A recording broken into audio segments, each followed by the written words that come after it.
Welcome to the Chess Angle. Thanks so much for tuning in. I am very excited about this week's episode. I am going to be reviewing the book, The World's Most Instructive Amateur Game Book by National Master Dan Heisman. It's excellent. But first, let's go to our listener mailbag. You've got mail.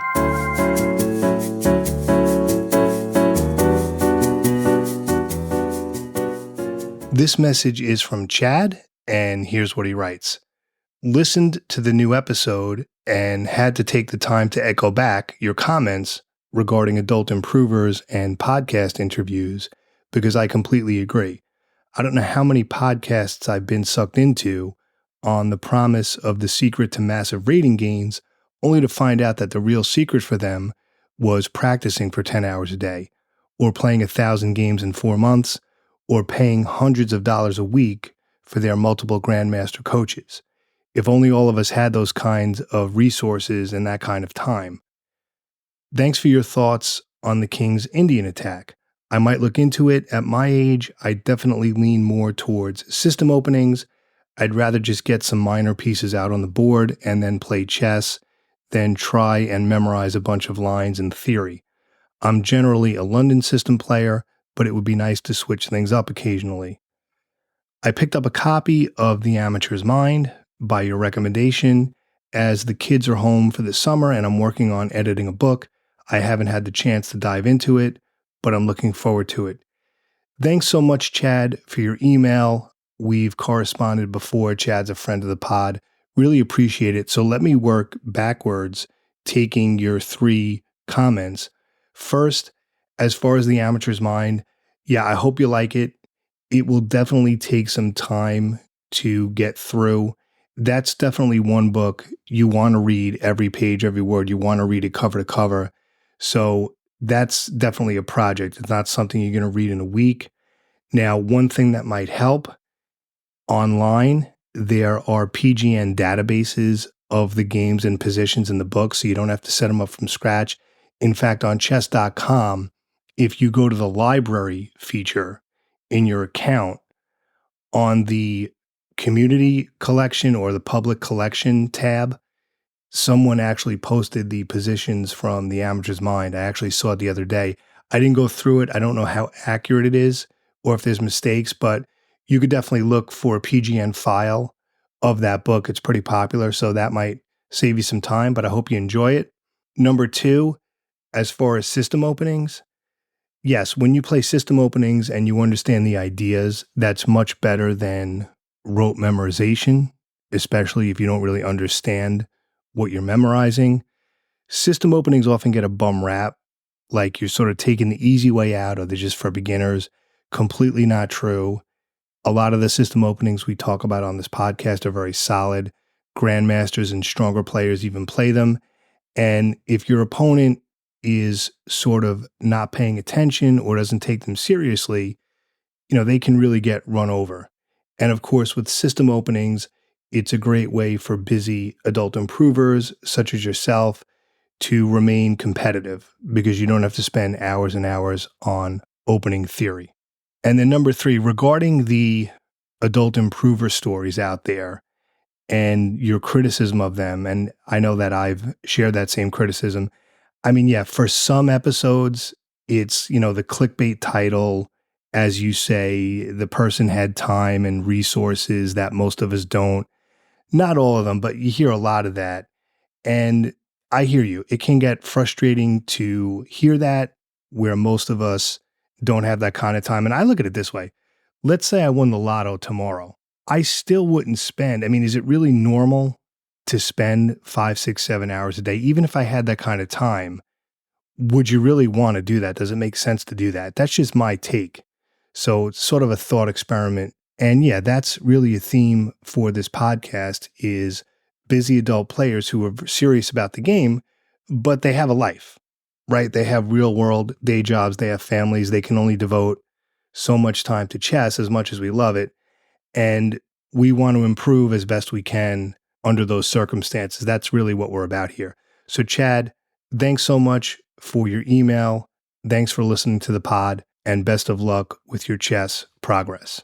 Now let's get to the main content of this week's episode, a discussion of the book, The World's Most Instructive Amateur Game Book by National Master Dan Heisman. Here's how I'm going to structure the rest of the episode. I'm going to give a general overview and some general comments about the book. I'm going to review the table of contents. Then I'm going to discuss highlights from each chapter. And then at the end, I'm going to mention a few, not really criticisms, but some minor nitpicks. And I will say up front, this is an excellent book and there's very little to criticize. So I'll say that up front. So some general comments. This book was published in 2012. So it's a modern book, quote unquote modern book, as far as I'm concerned. Now, I had purchased it on Amazon a while back. It showed up in like my recommended for you. And as with many chess players, it's one of those books I purchased and, oh yeah, I'll get to it. And it just kind of sat on my shelf. It seemed interesting, but I'm really kicking myself for not reading this sooner. I'm reminded of those book review interviews where they'll interview a well-known author or the author of a bestseller. And one of the common questions is, what's a classic book that you actually never read? Which I find interesting. And some of them will say, oh, you know what? I actually never read Moby Dick. I never read A Tale of Two Cities. So for me, if the question were, what's an excellent chess book that you never read, it would be this one, The World's Most Instructive Amateur Game Book. And again, I'm really kicking myself for not reading it sooner. And I'm going to say up front, as I mentioned before, this book is excellent. It's outstanding. And I'm saying that as someone who is very fussy, as you know, when it comes to chess study material. This book is right up there with The Amateur's Mind. I would go that far. Amateur's Mind is still number one, but this book is pretty much at that level or close to it. All right, so I would go that far. Now, as far as how the book is structured, it contains 30 amateur games, not grandmaster games, not master games. All the games are from amateur players. And that's really the book. It's an analysis of 30 complete games. Every move, again, all played by amateurs. It's not puzzles, it's not exercises, it's not mate and ones. It's an annotated game book. As a side note, it is my firm belief, and I've said this almost ad nauseum, that amateur games are far more instructive than grandmaster games. With amateur games, you're going to see the typical errors that occur with remarkable consistency, errors in thought process, time management, etc. With grandmaster games, there's often very little absorption of the ideas, especially for developing players. Now, I'm reminded of Lev Albert's, Grandmaster Lev Albert's Back to Basics column, which was my favorite column in Chess Life magazine. For those of you outside of the US, Chess Life is the official magazine of the US Chess Federation here in the States.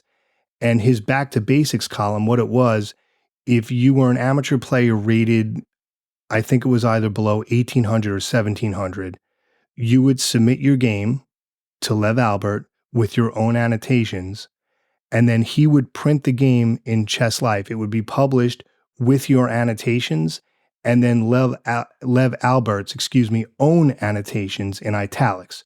So you would see the annotations of the amateur who submitted it, and then Lev Albert's comments on top of that. It was extremely instructive. Now, they retired the column.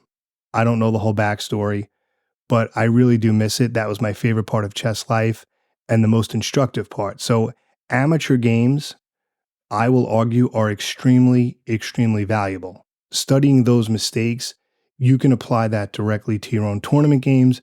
Whereas if you study some complicated grandmaster game, you might understand it like in the comfort of your home outside of tournament conditions. You might say, okay, yeah, I kind of get this. I kind of get that sacrifice. I kind of get this advanced positional idea. But let's face it, you know, when you sit down in the tournament hall, that it's not going to transfer over very rarely. Whereas studying amateur games is going to be much more applicable. So for each game in the book, Heisman goes through every move, and the book contains lots of explanatory prose, which is what you want. There are a lot of written words. It's not just moves and variations, and that's a good thing. A lot of explanatory text, And he goes out of his way to make sure the reader understands what's happening in the position and the game. Like, for example, he'll say, okay, black plays B5. Heisman will then have 2 or 3 paragraphs of text, sometimes more, discussing that particular move and why it was good or bad and what the player should have been thinking. Those are the kind of chess books you want, where there's just a lot of explanatory prose and text after each move or after a short sequence of moves. Again, it's not just moves and variations with very little text. The explanations are excellent. He also has these sidebars, these sort of diagrams where an instructive quote from the main text is highlighted as a separate diagram in a box with like a gray background. So there's a lot of highlighted quotes throughout the book, all very, very instructive. Now, who is this for? I would say this book is for anyone at the amateur level except beginners. If you're just getting into the game, if you're just learning how the pieces move, or maybe you're just a step beyond that, I don't think you're quite there yet. Now, I thought at first this was going to be too easy, and I'm totally judging the book by its cover, as they say, but I was completely wrong about that. In fact, some of the variations and lines that the players missed, like he'll say, okay, in this game he should have done this, they're very hard to see, and Heisman even says so in the book. Now, there's a number of positions where he even says as a master, he would not have spotted the winning move in tournament conditions. So if you're a higher rated club player, let's say, like 1800 to 2000, you will absolutely get something out of this book. I promise you it's not going to be too easy for you. But this book is for anyone, I would say, between 1000 and 2000. I mean, basically 99% of you listening. Again, if you're a complete rank beginner, if you're just starting to get into the game, because we do have a lot of listeners in that category, I would hold off. You're not quite there yet, but you could just keep this tucked away for when you're ready. I promise you, even if you're on the higher end of the amateur rating range, you will get something out of this book because some of the variations are a little tricky. I found myself having to go through them more than once. So there's definitely something there for everybody. I kind of thought it was going to be very basic, like don't hang pieces, don't move the same piece twice. I thought it was going to be just very basic things like that. And while he does touch on that, I was completely wrong. I mean, I found studying these games to be very instructive and very challenging. So again, no matter where you are on the amateur rating scale, you'll get something out of this book. What I also like about it, Heisman focuses on the thought process and time management. Those are the two biggies for this book. Those are two crucial components of improvement that are often ignored in a lot of chess literature out there. And what I love about this book is that he covers the whole picture. The analysis for each of the games, it covers tactics, strategy, openings, middle game, end game, and the thought process, time management. And there's just a lot of practical tips that are missing from many books that focus on theory. They just don't focus on the reality of tournament conditions enough, which is what he does here. And there are also timestamps for most moves because that's a big part of the book. As I said, time management. So if you're into kind of the timestamps, how long the players took, that's there for most of the games. So now, just to continue this sort of overview of the book, let me read a few quotes from the introduction. So one thing he says, I include much commentary on two big sources of problems, the thought process and time management. So that's one thing. I touched on that. Then he says, the value of examining amateur play for the purpose of instruction is widely recognized. I think there's going to be much more absorption of knowledge, if you will, and much more sort of practical use for your actual games. Whereas the tips and nuggets that you take from titled player games, it's often tough to transfer that into your own tournament game. So basically, amateur games are generally much more valuable. I do believe that that's going to be a theme throughout this episode. Getting back to his introduction, he says, one theme of the book is that safety trumps strategy almost every time. First, learn to keep your pieces safe and learn to spot when your opponent's pieces are not. I mean, that alone sort of sums up amateur chess improvement right there, right? It's all about safety. It's better to keep your pieces safe, not do anything silly, than to try and push for some crazy tactic that doesn't work. So I agree with him there completely. And then in the next paragraph, he says, typical mid-level tournament players often play strategically interesting games. I have not included any games in this book by players rated below about 1,000, where there is little rhyme or reason to the moves and many are unsafe. Instead, I chose typical tournament players who know something about strategy yet ultimately fail because they don't handle or recognize critical positions very well. The skill I call criticality assessment is just that, the ability to recognize critical positions and give them the attention and time they deserve. Yes, I agree that's very well said. Now, for the uninitiated, when we say a critical position, that basically, as the name implies, that basically means that your next move is very, very important. It can make or break the whole position. And usually with a critical position, you only have maybe one or two moves that are correct, and a lot of other moves will give you a losing position pretty quickly. So he talks throughout the book how in those critical positions, you really need to take your time. But unfortunately, many players rush and make a mistake. And then just two more quick sentences or quotes from the introduction. He says, a bad move made after 10 seconds thought is not the same mistake as the identical move played after 10 minutes thought, although the error is manifested by the same bad outcome. Very, very interesting. So what he's saying, if you make a mistake after thinking for 10 minutes, at least you put that time in. But if you make that mistake after just 10 seconds thought, it's a different type of mistake. Like both moves are bad, but it's a different type of mistake because in the first case, you just kind of rushed. And he gets into that a lot. Again, the whole time management thing, that's a major theme in this book. And then the last quote in the introduction, it's a good one. He says, one of the lessons learned in becoming a good chess player is that you primarily want to have only two gears.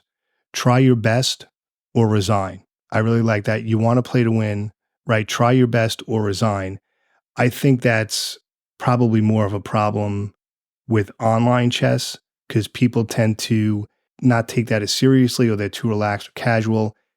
Just by the very fact that you're there in person for over the board events, I think that forces most people to try their best for the most part. But he's completely right. Either try your best or resign. And I think your results will improve if you take that attitude. So that's just a few things from the introduction. And now let's look at the table of contents. So Heisman divides the book into 5 chapters where he categorizes each game. And the truth is he could have just listed all 30 games without categorizing them because some of them could have easily fit into another category, which he acknowledges himself. But I like the way he did it. And let's go through these. So chapter 1 is called Too Fast. As the name implies, this is where players moved way too quickly for the position. In particular, he discusses critical positions where the player should have taken their time and found the right move. In some cases, the correct idea is not hard to find.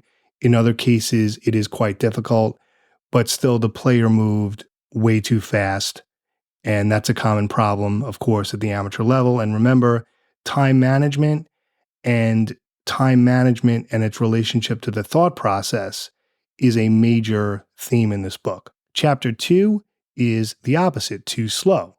This is where players took way too much time in the position. They should have moved a little more quickly, and he discusses that as well. So it's an interesting juxtaposition, chapter 1 and chapter 2, where the players move too fast and then they move too slow. So a lot on time management there. Chapter 3 is endgame mishaps. That's a big one at our level. A lot of mistakes happen in the endgame, either because of lack of patience or lack of chess theory, but also, especially in an over-the-board situation, this is when players get tired and they're more likely to make mistakes. But he discusses all sorts of endgame mistakes, king and pawn versus king mistakes, trading down when you shouldn't. But a lot of it, more than the theory, is really impatience and just not analyzing. So he gets into that as well. Chapter 4 is called A Variety of Instructive Play, which is sort of a miscellaneous type of thing. There's all sorts of mistakes he discusses from different phases of the game. So that's chapter 4. And then chapter 5 is Disaster Strikes, where the main theme there is someone was doing well or had a better position, and then they blew it because they either tried to force things or create unnecessary complications, or they didn't stop counterplay. So very interesting. So again, the 5 sections are too fast, too slow, endgame mishaps, a variety of instructive play, and disaster strikes. We're now going to take a short break, and then we'll be back to discuss some highlights from each chapter.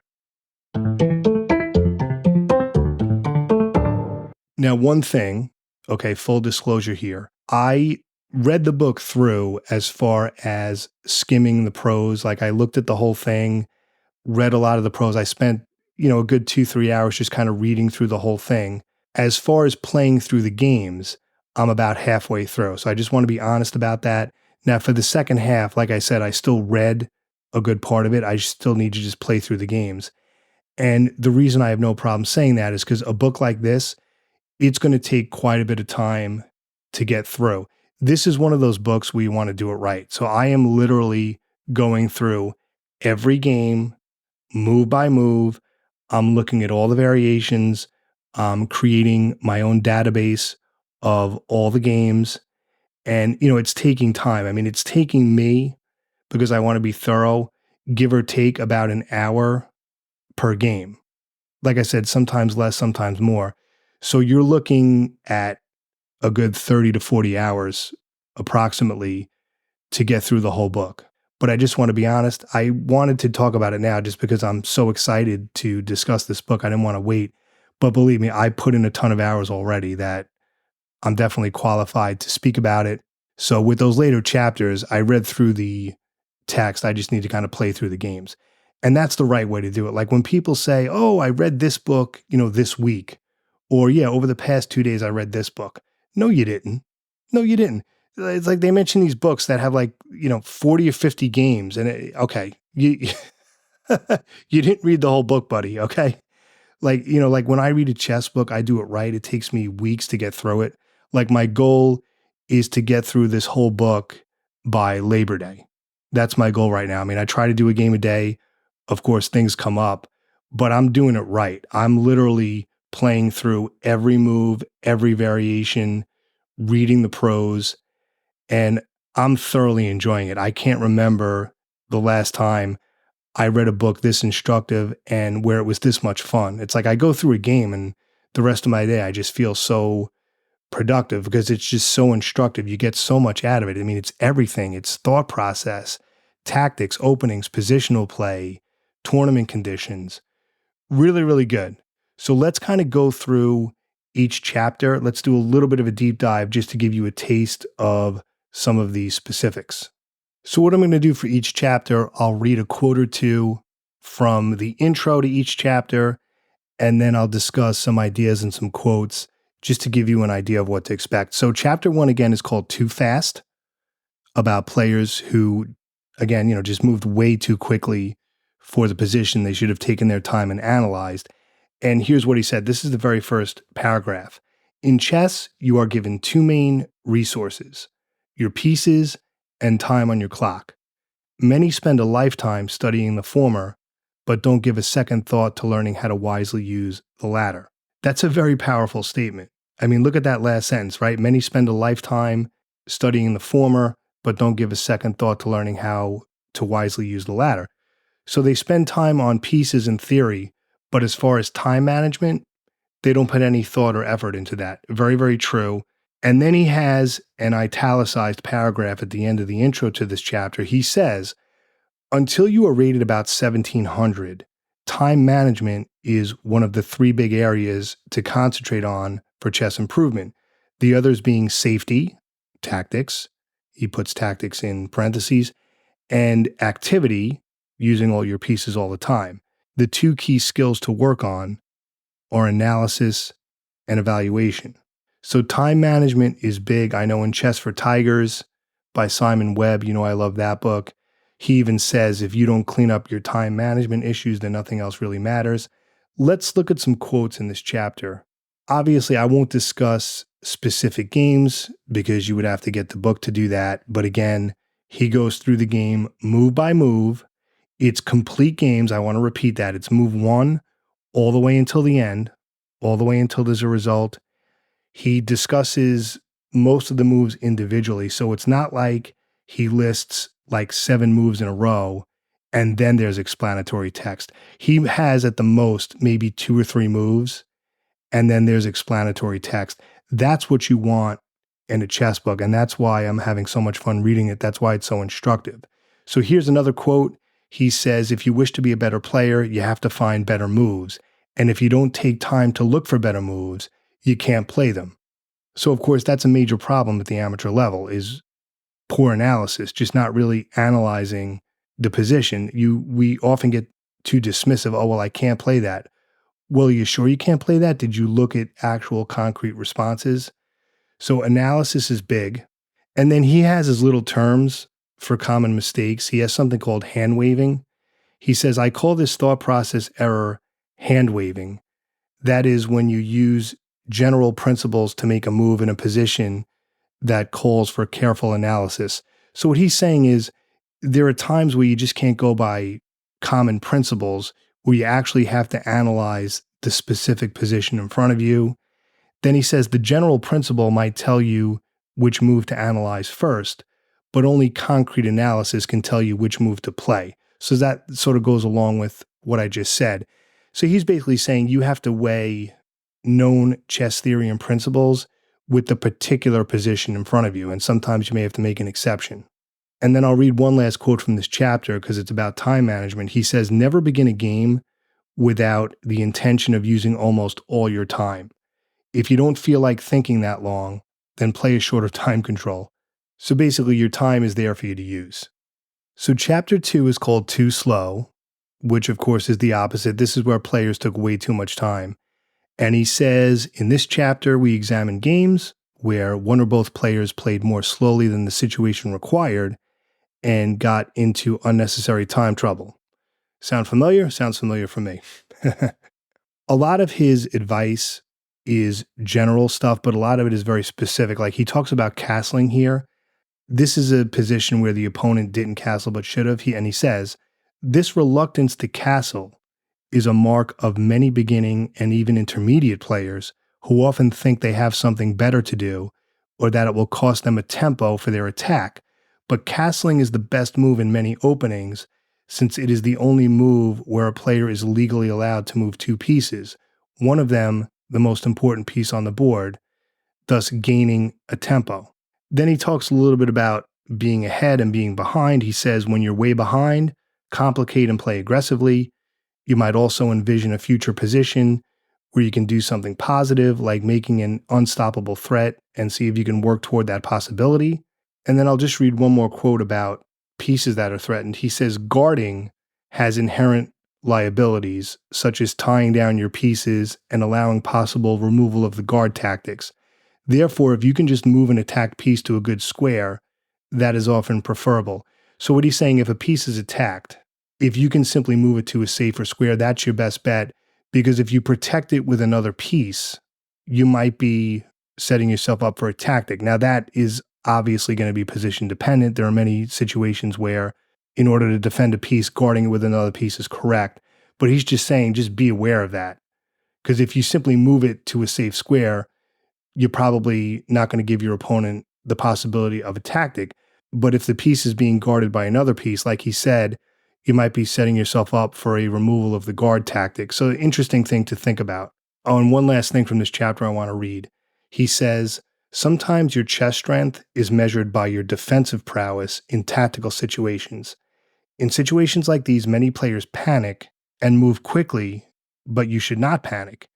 But instead, roll up your sleeves, collect your nerves, and take some time to see what kind of opportunities still exist. And then another thing about tactics, and I'll end with this. I know I keep saying one more quote, but this is a big one. He says, beginners often miss discoveries, but even non-beginners sometimes are not thorough in investigating all the side effects of a move, such as discoveries for both sides, no longer guarded pieces and squares, and interferences.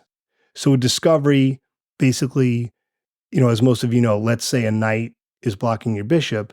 If you move the knight's going to do something, but now the bishop might attack something as well because you opened up the line for it. And he's saying that even non-beginners sometimes miss these tactics and ideas based on discoveries. So what I like about the book, again, it's a nice blend between kind of philosophical things, thought process things, and also just very, very practical advice. Now, chapter 3, Endgame Mishaps, is a big one.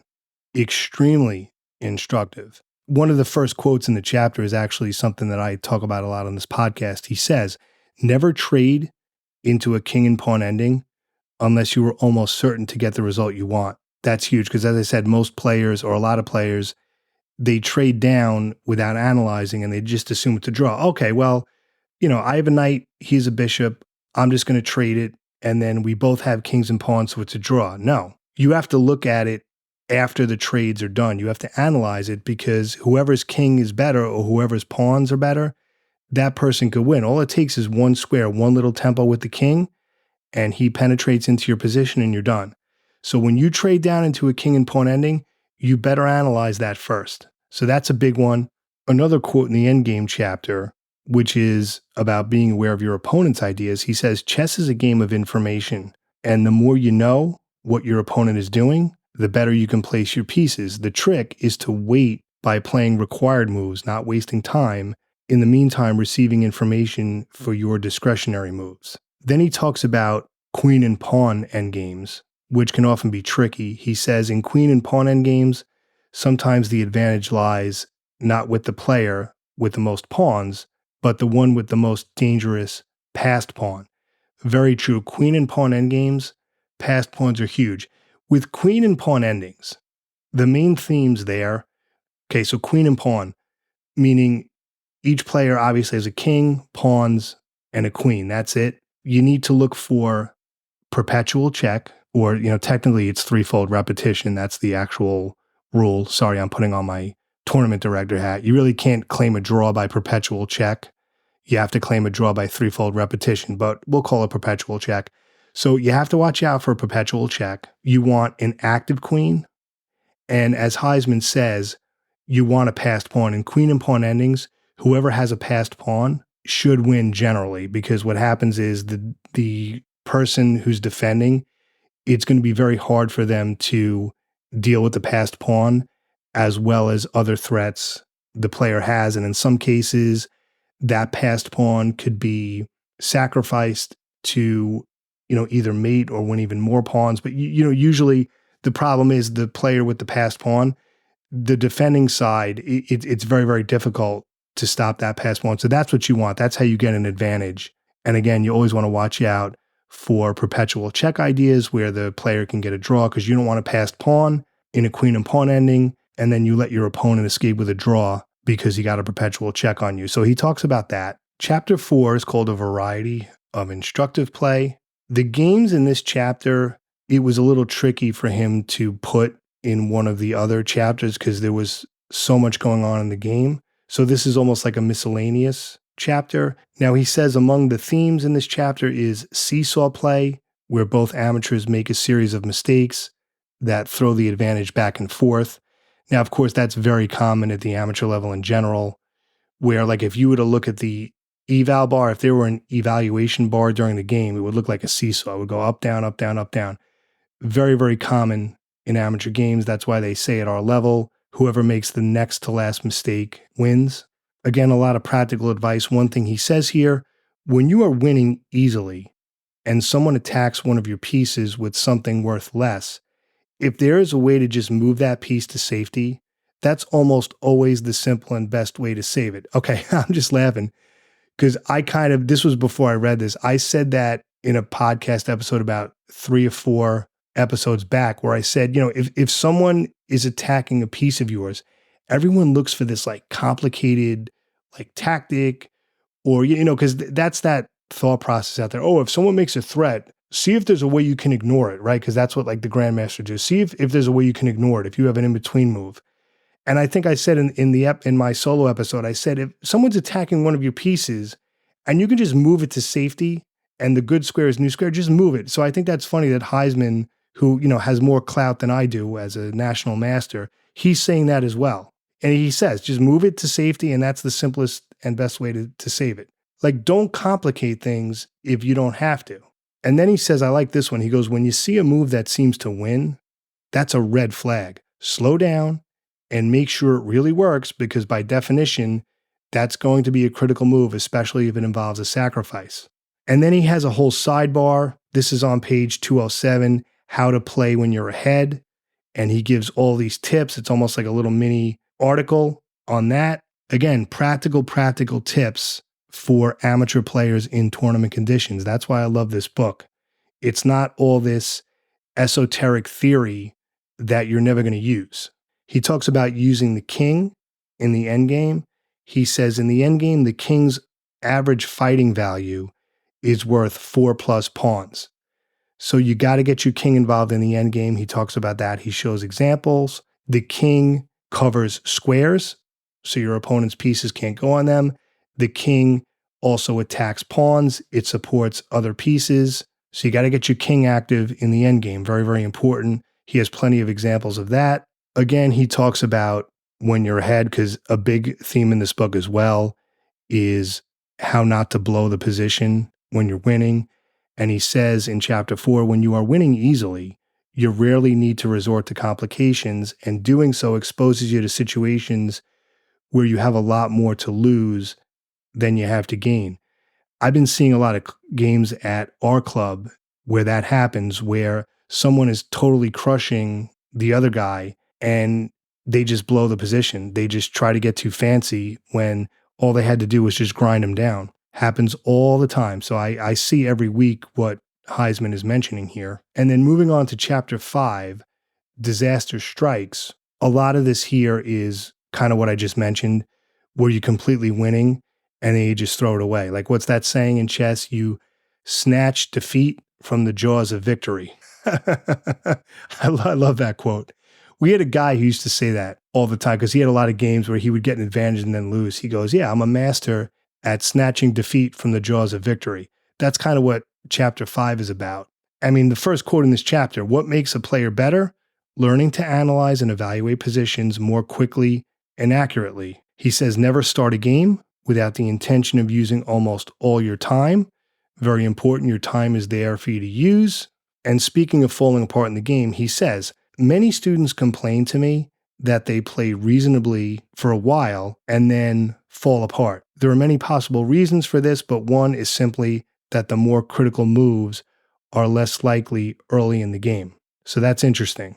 And what he means by that is later in the game, the pieces are like developed, they're all over the place. It's much more complicated than in the opening where not all the pieces have moved yet.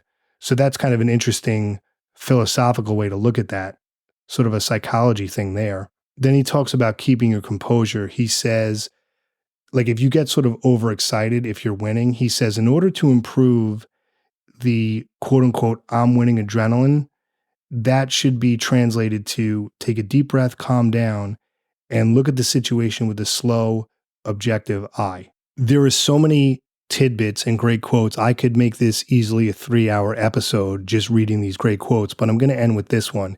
He says, getting better at chess is often more about not repeating big mistakes over and over than it is about learning new opening moves. So those were some quotes from the book. Obviously, in an audio podcast, I wasn't going to sort of read specific moves and variations. You'll see that when you read the book. But hopefully I gave you at least an idea thematically of what it's about, the types of things he addresses. In the spirit of thoroughness, I want to now discuss a few minor nitpicks with the book. These are not flaws. I really have no major criticism with this book. It's outstanding. I highly recommend it. But again, I'm just kind of nitpicking here because I just want to be as thorough as I can. First thing, at times, the grammar and syntax is a little choppy. Like some paragraphs could have read a little bit better. Like I almost found myself rereading them like, what is he saying there?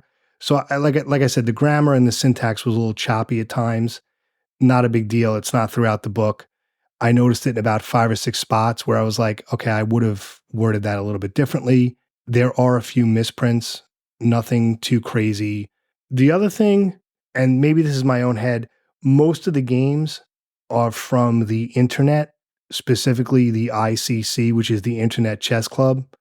I don't even know if that's a thing anymore because I'm just used to chess.com. But anyway, most of the games are actually from the internet, which doesn't change the integrity of the book. But the only thing is, that is a different scene from the over the board ecosystem. And, I wonder, you don't really know what's going on with the player when they play online, because I think most people play a lot differently as far as patience, thought process, things like that in person versus online. So we don't know, were there distractions? Was there multitasking? When a mistake was made, was it really because of the student himself and the thought process? Like, did his doorbell ring? Did he get distracted? Did someone in the house interrupt? Like, so that's the only issue. I wish there were more games that were OTB. But again, I understand the convenience of using online games. I understand that the timestamps are automatically there. So I get it. It's not a deal breaker, but I would have liked to seen more over the board games than internet games. At the end of the day, not a huge deal, but that's just sort of my own head as far as how I feel about that. Also, he used the Houdini chess engine. Now, again, this was 2012. That engine is a little bit dated now because I looked at everything with Stockfish. When I study these games, I'm creating a database. I'm using Stockfish. It's a little bit different from some of the things he said. Again, not to the point where it really changes anything about the quality of the book, but something to keep in mind. The next thing, this is more of a caveat rather than a nitpick. I mentioned this earlier a bit. Some of the lines where the best move is shown, like he'll say, okay, in this position, this player should have done this. Those solutions are very hard to see, even for stronger players. That's why I said if you're rated like 1800, 1900, 2000, you'll get something from this book. And Heisman says, even for himself, and this is what I like about him, it's a very honest book. He says, even as a master, if I had this position in a tournament, I most likely would not have seen this move. So again, don't think that this is going to be too easy for you. Some of those variations, very, very tricky. Another caveat, to read this book properly and get the maximum instruction out of it, I alluded to this earlier, you need to go through all the games, move by move, and read all the pros. Same thing with The Amateur's Mind. This is one of those chess books where you have to read every word cover to cover. I do believe there are certain books out there where you can maybe get away with that, depending on what type of book it is. But this book, you really want to be thorough. That's why it's taken me a long time to get through it, because I'm doing it right. It's time consuming. Like I said, I'm doing about an hour a game, sometimes more, sometimes less. But understand, this is going to be a project, reading this book. It's going to be extremely beneficial, I believe, but it's not something you're going to read in a couple of nights sitting in your armchair. All right, it's a project. Like, I have the book on my desk. I have a database open. I have the engine open. I play through certain positions over and over if I didn't quite get it. I'm enjoying it. Don't get me wrong, it's time well spent. But this is not a book you're going to blow through in a week if you're doing it properly. Again, that's just a caveat. That's not a criticism. That's a good thing, but just, be aware of that. So again, these are just very minor nitpicks, minor caveats. The bottom line, this is an excellent, highly recommended book for club level tournament players, adult improvers, even casual players, even if you don't want to play in tournaments. This book is right up there with The Amateur's Mind. Amateur's Mind is still number one, but this is in that category. So, as a general statement, if you were to read The Amateur's Mind and this book, The World's Most Instructive Amateur Game Book, you're going to be in really, really good shape. And again, assuming that you read those books the right way. This is going to be a lot of time. And that's my thing. I'm not in a rush. I'm giving myself until Labor Day to finish it. That's my goal. This way I'm not too rushed. But again, I'm the type of person, let's say Labor Day comes around, things come up, life happens. So what? So what? If it takes me long, this book, I'm going to finish it when I finish it. And that should be your attitude with any chess book. You finish it when you finish it. I'll get to it. I'm going to get through it. I'm enjoying it. I don't remember being excited about a chess book like this for quite some time. You may want to check it out. There's a link for it in the show notes. Thank you so much for listening. Hope this was helpful. And as always, I hope you win your next game. Have a great day, everybody.